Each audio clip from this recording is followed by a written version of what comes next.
하나님께서 주신 본문 말씀으로 하나 되는 공동체이란 제목으로 말씀을 선포합니다. 이번 주 중에 설 명절이 있어서 많이 분주할 겁니다. 이러다 보니까 사건 사고도 많고요, 교통사고도 많고 그러는데, 이럴수록 우리 성도님들은 마음을 차분히 가지시고 또 한 번 더 생각해 가면서 행동하셔서 사고도 방지하시고 또 가족과 함께 평안한 가운데 예배드리고 행복하고 건강한 명절이 되시기를 주의 이름으로 축복합니다. 우리가 명절 그러면 고향을 생각하게 되지죠. 그 고향에 왜 가냐고 누가 묻는다 그러면 이렇게 말합니다. 우리 고향에는 누가 계시니까? 부모님이 계시기 때문에, 그 형제 자매이기 때문에 그렇게 한다고 그러죠.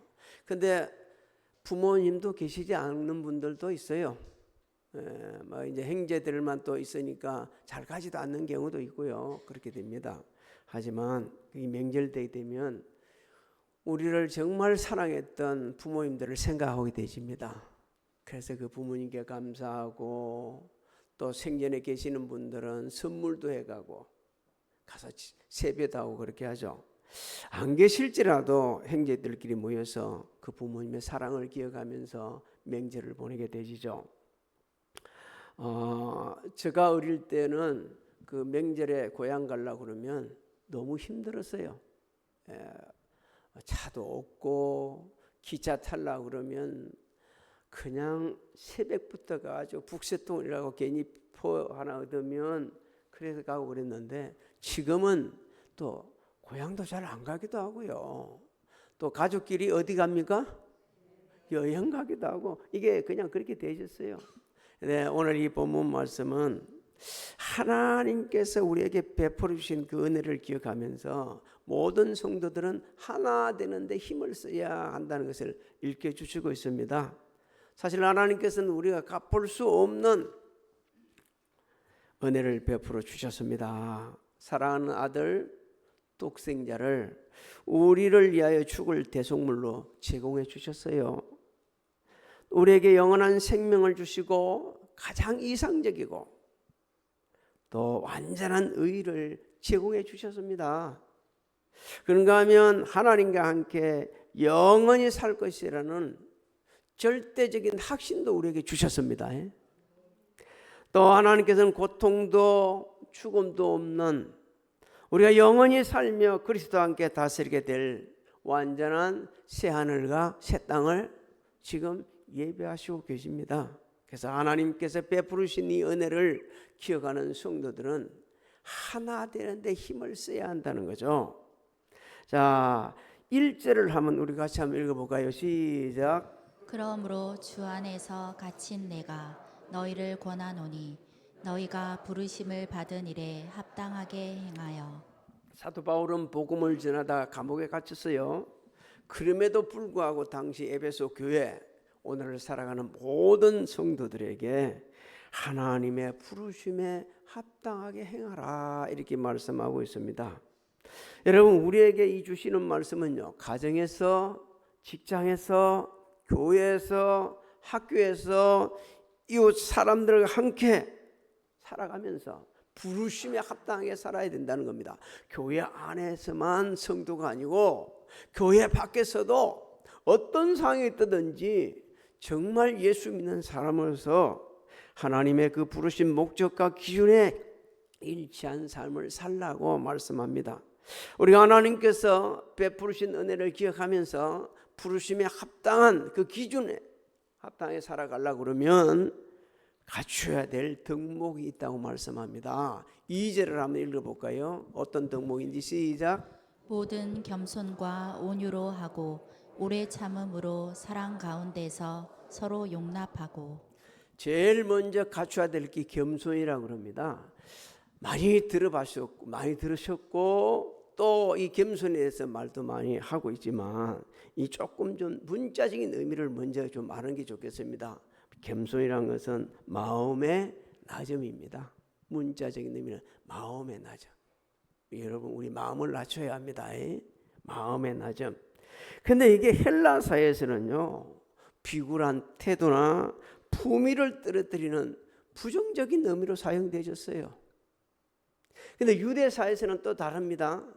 경건한 사람을 지칭할 때 겸손하다 이렇게 사용되는데 이는 긍정적으로 사용되어졌습니다. 사도 바울 시대에는 어떻게 사용되어졌느냐? 예수 믿고 구원받은 성도들, 이 성도들이 갖춰야 될 덕목 중에 하나다 이렇게 활용되어졌습니다. 모든 성도는 겸손하게 자신의 마음을 낮추고 남을 나보다 낮게 여기는 그 마음을 가질 때 부르심에 합당하게 행할 수 있다는 거예요. 하나님께서는 말씀하셨습니다. 겸손한 자에게는 은혜를 베푸시지만 교만한 자는 대적하신다 하셨어요. 우리가요 겸손하지 못하고 우리 성품이 별로 바르지 못한 걸 알고 있어요. 그럼에도 불구하고 같은 마음을 갖고 있는데 겸손한 자라 정말 그분하고 가까이 하고 싶고요. 그 겸손한 자를 인정하고요. 겸손한 자와 함께 하기를 원하는 마음이 있습니다. 그 다음에 온유하라고 하셨어요. 온유는 자기 이 감정을 조절하여서 부드러운 마음을 가지는 것, 이것을 온유라 그렇게 합니다. 이렇게 마음을 잘 조절하는 사람들은요 절대 자기 이익을 추구하지 않아요. 자신을 드러내려고 하지도 않아요. 못나서 모자라서 부족해서가 아니라 정말 할 수 있는 능력도 있지만 오히려 다른 상대보다 더 능가할 힘도 있지만 화도 낼 수도 있지만 이것을 조절하는 거예요. 왜? 공동체에 그리고 모든 주변에 유익한 삶을 주시기 위해서 여기 입에서 툭 튀어나올 수 있는 것도 참는 거예요. 조절하는 거예요. 소리 한번 꽉 지르고 싶은데도 조절하는 거예요. 그래가지고 평안하게 사람들을 해주는 것, 이것이 바로 공손하게 헌신하는 것, 이것이 온유합니다. 온유한 마음을 가진 자입니다. 이럴 때 우리가 하나님의 부르심에 합당한 삶을 살 수 있다는 겁니다. 우리 주님도 말씀하셨어요. 여러분 마태복음 11장 29절로 30절을 보면 우리 주님이 말씀하시기를 다시 읽어볼까요? 시작. 나는 마음이 온유하고 겸손하니 나의 멍에를 베고 내게 배우라. 그리하면 너희 마음이 쉼을 얻으리니 이는 내 멍에는 쉽고 내 짐은 가벼움이라 하시니라. 우리가 주님의 품성을 닮을 때에 부르심에 합당한 삶을 살 수 있다는 겁니다. 그 다음에 모든 일에 오래 참아라 그렇게 말씀하고 있죠. 어떤 상황에서도 인내하는 것을 의미합니다. 여러분 성도들이 함께 모인 교회입니다. 하나님의 은혜 받은 성도들이 모인 교회예요. 그것을 갖다 교회라 그러거든요. 예수 믿고 구원받은 성도들의 모임을 가리켜 교회라 그러거든요. 그런데도 불구하고 이상하다. 서로 어긋맞을 때가 있어. 서로 감정이 폭발할 때가 있어. 가보니까 나만 그런 것 같은데 다른 분은 안 그런 것 같네. 서로 감정이 폭발하고 막 그럴 때가 있어요. 이럴 때 우리 오래 참아야 되는데 극복해야 될 일들 상에서 어떻게 하면 이것을 극복할 수가 참을 수가 있을까? 무조건 참으면 병납니다. 무조건 참으면 병나요. 모든 상에서 우리가 인내하라고 그러면 하나님께서 내게 베푸르신 은혜를 기억할 때, 하나님께서 나 같은 죄인을 구원하시해서 일절 오래 참으심을 기억할 때, 지금도 참으시고 기다리고 계신 하나님을 생각할 때 우리는 모든 상황에서 참을 수가 있습니다. 디모데전서 1장 15절로 16절을 한번 읽어볼까요? 시작. 미쁘다 모든 사람이 받을 만한 이 말이여 그리스도 예수께서 죄인을 구원하시려고 세상에 임하셨다 하였도다. 죄인 중에 내가 괴순이라. 그러나 내가 긍휼을 입은 까닭은 예수 그리스도께서 내게 먼저 일체 오래 참으심을 보이사 후에 주를 믿어 영생 얻는 자들에게 본이 되게 하려 하심이라. 하나님께서 참아주시지 않으셨다면요, 우리 이 자리에서 예배 드리지 못해요. 하루하루 살아갈 수가 없어요. 근데 하나님께서는요, 우리가 못나고 모질고 악하고 추악한 것을 아시면서도 내 이놈 하면서 기다리고 계시는 거예요. 애계를. 그래서 우리가 구원받고 지금 이 자리에 예배 드리고 있는 겁니다. 그래서 우리도 모든 상황에서 하나님께서 베풀어 주신 그 은혜를 기억하게 되지면 인내할 수 있다는 겁니다. 또 사랑 안에서 다른 사람을 용납해야 된다 말씀합니다. 부르심에 합당한 생활을 하려면 사랑 안에서 용납하는 자세가 돼 있어야 된다는 거죠. 이것은 하나님께서 무조건적인 사랑으로 우리에게 베푸신 은혜, 이 은혜를 기억할 때, 그 은혜에 감사할 때, 그럴 때 진짜 어긋나고 비틀어지고 정말 보기만 봐도 화가 날 수밖에 없는 그런 사람들을 사랑으로 포용해 줄 수 있다 이렇게 말합니다. 그래야만이 우리가 하나님의 부르심에 합당한 삶을 살 수 있다고 말씀해 주고 있는 겁니다. 또 3절을 한번 읽어볼까요? 시작. 평안에 매는 줄로 성령이 하나 되게 하신 것을 힘써 지키라. 여러분, 이 힘써 지키다는 단어적 의미는요, 열심히 돌보는 걸 말합니다. 최선을 다하는 걸 말합니다. 그 어떤 일보다 서둘러서 하는 것을 가리켜서 힘써 지키라는 뜻이 있거든요. 자, 우리가 성령 충만해서 성령의 지배를 받아가지고 교회 공동체가 또 사회 이런 가운데서 하나 되는데 걸림돌이 되는 것도 있다 그러면 그걸 걷어내라는 겁니다. 다 걷어내야 된다는 거예요. 여러분, 하나 되는데 걸림돌이 되는 것은요, 나도 될 수도 있고 여러분들도 될 수 있고 내 속에도 있을 수도 있고 여러분 속에 있을 수도 있습니다. 이걸 몰라. 육신적인 입장에서 보면 몰라. 왜? 내가 항상 바르기 때문에, 내 생각이 항상 옳기 때문에. 그런데 성령의 지배를 받게 되지면, 아, 이건 내가 잘못되어 있네, 이게 고쳐야 되겠네, 이것을 깨닫게 해주시죠. 그래서 사랑하고 평안으로 연합해서 함께 갈 수 있는 길을 찾게 되는 겁니다. 여러분, 우리 주님께서는요, 하나님과 우리 사이에 그 화목하지 못하는 죄의 땀을 흘려주시기 위해서 자신의 몸을 내어주셨어요. 그러나서 화목하게 해주셨거든요. 우리가 하나 되는데 힘을 쓰려고 그러면 대가를 지불해야 돼요. 희생적인 대가를 지불해야 돼요. 내가 대가를 지불하지 않고서는 하나 되는데 결코 힘쓸 수가 없어요. 우선적으로 할 수가 없어요. 주님의 그 희생하심을 생각하면서 우리가 나아갈 때 그때 새롭게 변화되게 되집니다. 사도 바울은 빌립보 교회에서 성도들한테도 동일한 말씀을 선포했죠. 빌립보서 1장 27절로 28절 읽어볼까요? 시작. 오직 너희는 그리스도의 복음에 합당하게 생활하라. 이는 내가 너희에게 가보나 떠나 있으나 너희가 한 마음으로 서서 한 뜻으로 복음의 신앙을 위하여 협력하는 것과 무슨 일에든지 대적하는 자들 때문에 두려워하지 아니하는 이 일을 듣고자 함이라. 이것이 그들에게는 멸망의 증거요 너희에게는 구원의 증거니 이는 하나님께로부터 난 것이라.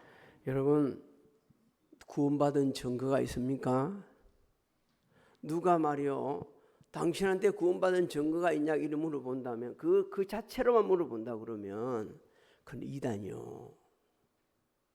그러나 우리 삶의 현장에 내가 예수 믿고 구원받는 증거가 있다 그러면 모든 사람이 다 알 수 있는 것, 성령의 충만을 받고 말이요, 앞에 제가 말씀드린 것처럼 겸손하고 온유하고 오래 참고 사랑으로 용납해주고 이런 모든 삶을 보면서 사람들은 이렇게 말합니다. 저 사람 예수 믿는 사람 같아. 저 사람 예수 믿는 사람 같아. 그것이 바로 구원받은 증거가 아니겠습니까? 사도 바울은 이제 성령의 감동하심으로 성도들이 하나 되기 위해서 갖출 덕목에 말씀해 주고, 왜 우리가 이제 그렇게 하나가 돼야 되는지, 또 분열이 있는 곳에 들어가가지고 화목하게 하고 하나 되도록 인도해야 되는지를 일깨주고 있습니다. 4절을 한번 읽어볼까요? 시작. 몸이 하나요 성령도 한 분이시니 이와 같이 너희가 부르심의 한 소망 안에서 부르심을 받았느니라. 여기 몸은요, 우리 육신을 의미하는 게 아니고 예수 믿고 구원받은 교회 공동체 성도들을 의미합니다. 그래서 성도들은요, 예수 믿고 구원을 받아서 하나님의 은혜로 예수의 몸을 이루는 지체가 되었습니다. 할렐루야. 하나님께서 이런 은혜를 베푸셨어요. 그래서 우리는 예수 그리스도의 몸을 이룰 수 있도록 하나님께 우리를 새롭게 소생시켜 주셨어요. 그래서 성령으로 거듭나게 하셨습니다. 하나님의 자녀가 되는 권세를 회복해 주셨습니다. 여러분, 우리 요한복음 1장 12절 13절은 다 암송합니다. 그렇죠? 암송 못해도 괜찮습니다. 영접하는 자 곧 그 이름을 믿는 자들에게는 하나님의 자녀가 되는 권세를 주셨으니 이는 혈통으로나 육적으로나 사람의 뜻으로 나지 아니하고 오직 하나님께로부터 난 자들이라. 믿습니까? 우리 하나님께로부터 새로 났어요. 새로 났기 때문에. 그래서 예수의 몸을 이루는 겁니다. 또 성령님이 한 분이시기 때문에, 그리고 한 소망 안에서 부르심을 받았기 때문에 하나가 되어야 된다고 말씀합니다. 여러분, 성령님은 우리 안에 내주에 계십니다. 믿습니까? 그리고 인격적인 하나님이십니다. 그래서 모든 성도들은 동일한 소망을 갖고 사는데, 영원히 하나님 나라에 살 것을, 하나님 나라에서 영원히 살 것을 갖는 이 소망을 갖고 있습니다. 할렐루야. 이 땅이 전부는 아니요. 이 땅이 전부 아니요. 저는 지난 주 중에 장례식장을 2군데나 갔어요. 하나는 이제 충북대학을 갔어요. 그러니까 89 되시는 어르신이 생을 마쳤습니다. 그분은 장로님이셨어요. 또 한 분은 우리 명입니다. 그렇게 건강했던 분이, 아니 허리 아파서 가신 분이 말이요, 병원에서 물어보는 거예요. 당신 숨소리가 좀 이상한 것 같소. 이거 심장을 좀 찍어봅시다. 그래서 심장 찍어보니까 80% 폐가 이미 손상돼서 안 돼요. 많이 살아봤자 일주일 살 것 같소. 애들한테 그래 하니까 그냥 정말 그 순간 그렇게 살다가 그냥 생을 마쳤어요. 눈 깜박하게 생이 지나간다는 걸 잊지 말아야 됩니다. 여러분, 하나님 은혜 가운데 산다는 사실을 기억해야 합니다. 오늘 이 자리에 온 것도 하나님의 은혜예요. 할렐루야. 근데 이 세상 떠나면 우리 영원한 천국에서 살 겁니다. 놀라운 은혜는요, 우리 명은 숨 넘어가는 직전에 제가 한번 다시 전화를 해가지고 복음을 전합니다. 근데 그 순간 옆에 보던 딸들이 이야기합니다. 소통이 안 되다가 삼촌이 전화를 하니까 그냥 아멘, 아멘, 아멘 하면서 그래가지고 좀 이따 숨을 거두셨어요. 성경은 그런 상황을 우리에게 가르쳐 주십니다. 주님 십자가에 못 박힐 때 우평강도가 그렇게 구원받는 것처럼 하나님께서는 그런 은혜를 베풀어 주셨어요. 이런 은혜를 받고 우리를 먼저 깨닫고 사는 성도들은요, 반드시 교회가 먼저 하나 될 수 있도록 노력해야 됩니다. 교회 공동체가 하나 되는 데 있어서 성령님이 한 분이죠, 한 소망의 부르심을 입었다는 것을 여러분 잊지 말아야 됩니다. 그 다음에 5절 6절도 한 읽어보십시오. 왜 해야 되는지 시작. 주도 한 분이시요 믿음도 하나요 세례도 하나요 하나님도 한 분이시니 곧 만유의 아버지시라. 만유 위에 계시고 만유를 통일하시고 만유 가운데 계시도다. 있습니까? 여러분, 주도 한 분이시요. 우리는 예수님을 나의 뭐로 영접했습니까? 구주로, 주인으로 영접했어요. 그래서 보험사의 주님의 절대 주권을 시인해야 됩니다. 절대 주권을요.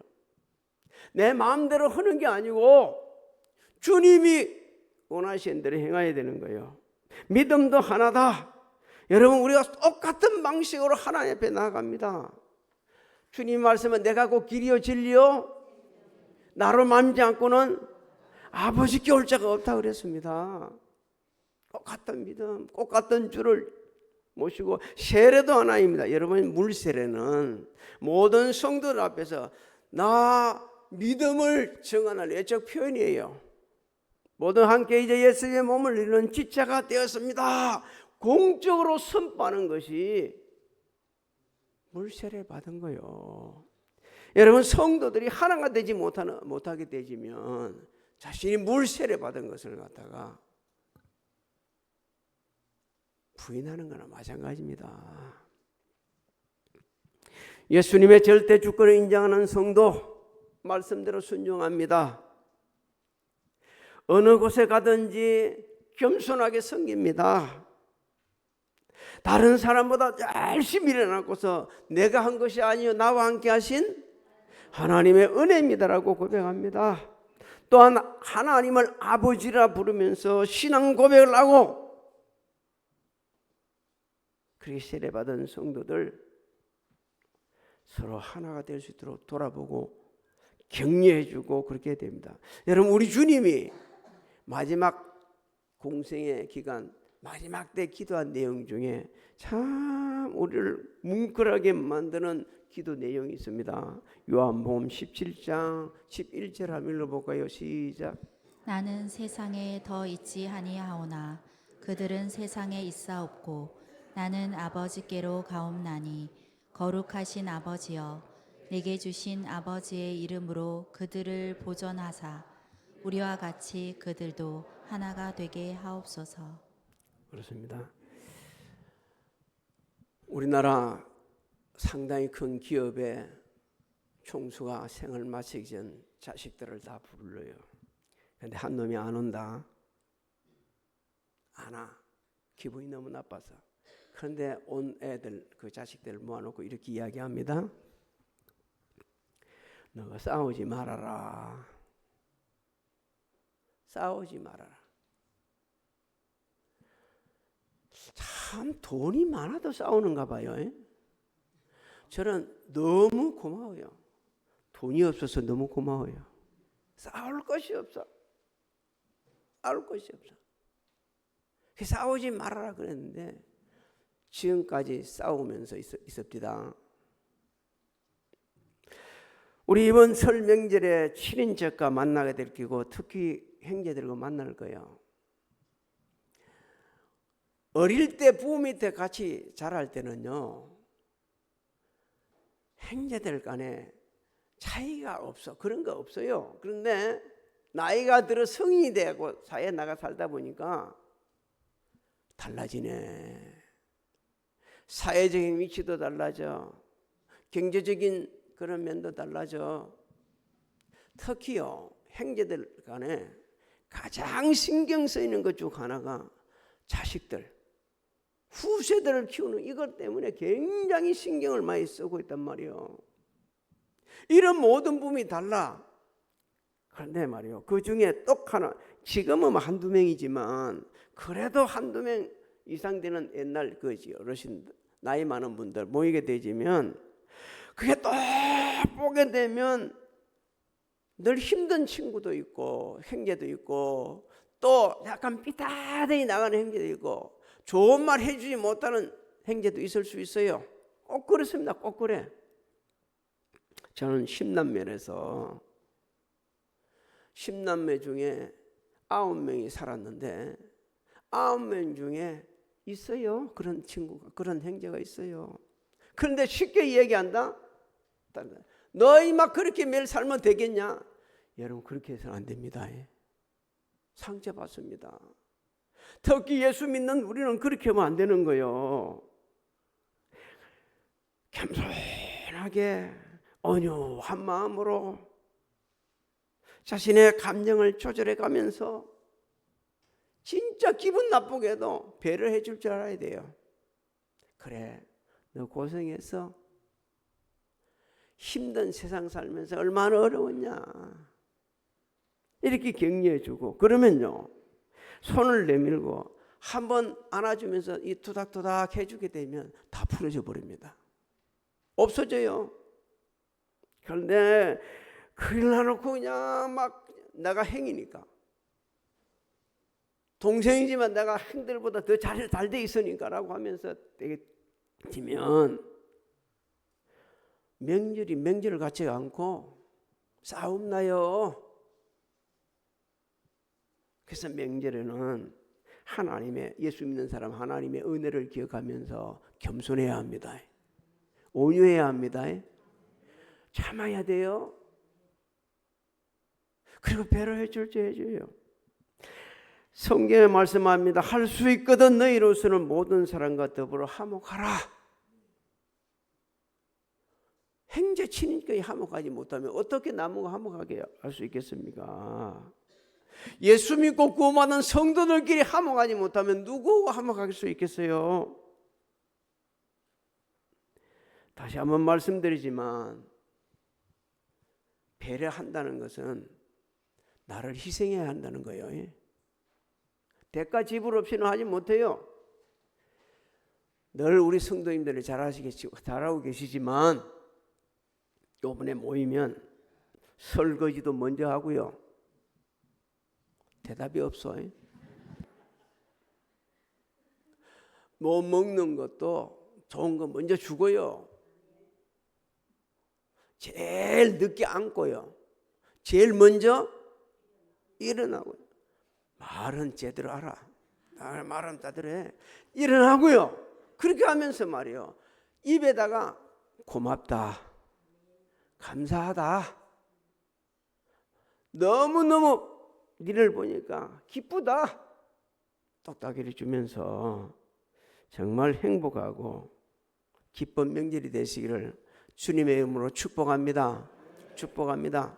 오늘 그런 의미에서 우리 주 예수 그리스도의 은혜와 하나님 아버지의 만가하신 사랑하신가 성령님의 감화감동교통의 역사하심이 예배를 드리고 돌아서는 살아가는 성도들 머리 위에와 가정, 직장, 사업장, 자녀들 새해 계획과 우리 교회 대한민국에 지금으로부터 영원토록 함께 하실지어다.